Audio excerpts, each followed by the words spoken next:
चलिए फटाफट अंदाज में देखते हैं corona top 20। PM Narendra Modi कल सुबह 10 बजे राष्ट्र को संबोधित करेंगे। संभावना है कि पीएम लॉकडाउन बढ़ाने को लेकर ऐलान कर सकते हैं। इससे पहले लॉकडाउन बढ़ाने को लेकर 11 अप्रैल को पीएम ने राज्यों के मुख्यमंत्रियों के साथ वीडियो कॉन्फ्रेंसिंग की थी, जिसमें अधिकांश राज्यों ने 2 सप्ताह के लिए लॉकडाउन बढ़ाने की अपील की थी। राजस्थान में आज कोरोना के 43 नए मामले सामने आए हैं। जयपुर में 20, भरतपुर में 11 और जोधपुर में 7 नए मामले सामने आए।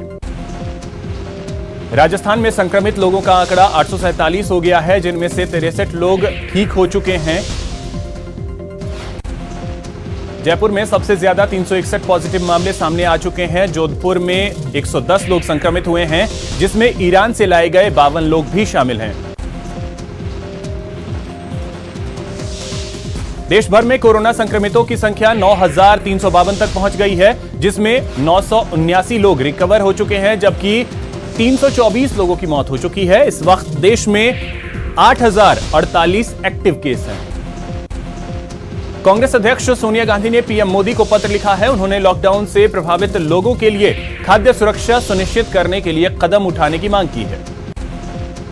रेलवे ने लॉकडाउन के दौरान एक ऐसे बच्चे की मदद की है जिसकी दवाई सिर्फ राजस्थान में उपलब्ध थी। दरअसल यह बच्चा ऐसी बीमारी से ग्रसित था जिसमें दवाई के तौर पर सिर्फ ऊंटनी का दूध ही काम में आता है। मुंबई की रहने वाली महिला ने रेलवे से गुहार लगाई और उसके बाद राजस्थान से यह दूध बच्चे के लिए पहुंचाया गया। रेल मंत्री पीयूष गोयल ने खुले दिल से एनडब्ल्यूआर के इस कदम की सराहना की है। भरतपुर जिले के बयाना में एक ही मोहल्ले के 10 लोगों के कोरोना संक्रमित मिलने के बाद हड़कंप मच गया है। 10 कोरोना संक्रमित मिलने की जानकारी मिलते ही जिला कलेक्टर नतमल डिडेल और जिला पुलिस अधीक्षक हैदर अली जैदी कसाई बाड़ा पहुंचे और इलाके का जायजा लिया। बांसवाड़ा का कुशलगढ़ कोरोना का हॉटस्पॉट बनता जा रहा है। एक के बाद एक बढ़ते मामलों से यहां पॉजिटिव मरीजों की संख्या 53 तक पहुंच गई है। बढ़ते मामलों को देखते हुए चिकित्सा विभाग की टीम लोगों की स्क्रीनिंग में जुटी है। दौसा के लालसोट में एक लैब संचालक कोरोना पॉजिटिव मरीज मिलने के बाद प्रशासन में हड़कंप मचा हुआ है। कोरोना पॉजिटिव मरीज के संपर्क में आए 200 से अधिक लोगों के सैंपल लिए जा चुके हैं, जिनमें से कोरोना पॉजिटिव मरीज की पत्नी, बेटा और एक अन्य परिजन भी शामिल है।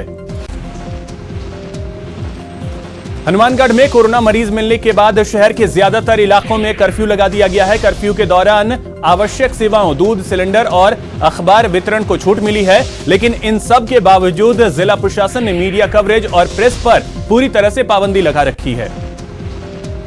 बारां में लॉकडाउन के दौरान तहसील कार्यालय में किसानों को गेहूं के टोकन वितरित किए गए। टोकन लेने के लिए किसानों की भीड़ उमड़ पड़ी और सोशल डिस्टेंसिंग की धज्जियां उड़ गई। जयपुर के कर्फ्यूग्रस्त इलाकों में पुलिस प्रशासन ने सख्ती और बढ़ा दी है। पुलिस सीएलजी मेंबर्स का सहयोग लेकर कोरोना की जंग जीतने की कोशिश कर रही है। जरूरी कामों को लेकर घर से बाहर निकलने वाली जनता के लिए सीएलजी मेंबर संकट मोचक बनेंगे। चौपड़ पर सोशल डिस्टेंसिंग के बीच आला अफसरों ने सीएलजी मेंबर्स की बैठक ली।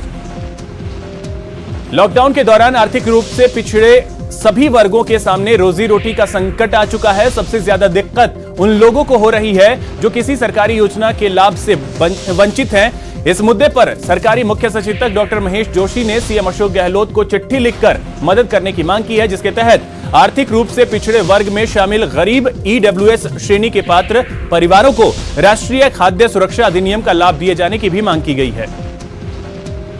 लॉकडाउन के दौरान कोटा जिले के किसानों को आज बड़ी राहत मिली है। दरअसल कृषि उपज मंडी समिति और Kota grain seeds merchant association के प्रयास से आज भामाशाह मंडी में जींस खरीद फरोख्त का काम शुरू हुआ। रेलवे लगातार लॉकडाउन के दौरान पूरी मुस्तैदी से काम कर रहा है। एक बार फिर एनडब्ल्यूआर ने पार्सल रेल सेवा शुरू की है, जो इस बार एनडब्ल्यूआर के अपने ही जोन में जरूरतमंदों तक सामान पहुंचाएगी। यानी ये पार्सल रेल सेवा राजस्थान के ही हिस्सों में रसद सामग्री पहुंचाने का काम करेगी। दौसा में कर्फ्यू तोड़ने पर पुलिस ने एक युवक की जमकर पिटाई की। पुलिस की माने तो ये युवक बिना वजह सड़क पर घूम रहा था। जब उसे घूमने का कारण पूछा गया तो युवक पुलिस से ही उलझ गया, जिसके बाद उसकी जमकर धुनाई हुई। करौली में कोरोना योद्धा बनकर डटे पुलिसकर्मियों को फूल देकर और फूलों की बारिश कर लोगों ने उनको सम्मानित किया। दवा विक्रेताओं समेत कई लोगों ने मिलकर कोतवाली के सामने गश्त से लौट रहे पुलिसकर्मियों को फूल भेंट कर उनका आभार जताया।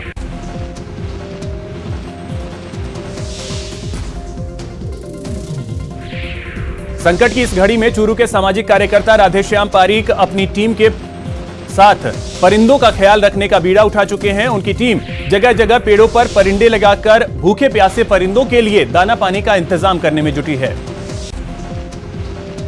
इस संकट की घड़ी में कई कोरोना योद्धा मोर्चे पर डटे हुए हैं, जिसमें जोधपुर में कोरोना को हराने के लिए युवाओं की टोली कोरोना वॉरियर्स बनकर मिशन सैनिटाइजेशन में जुट गई है।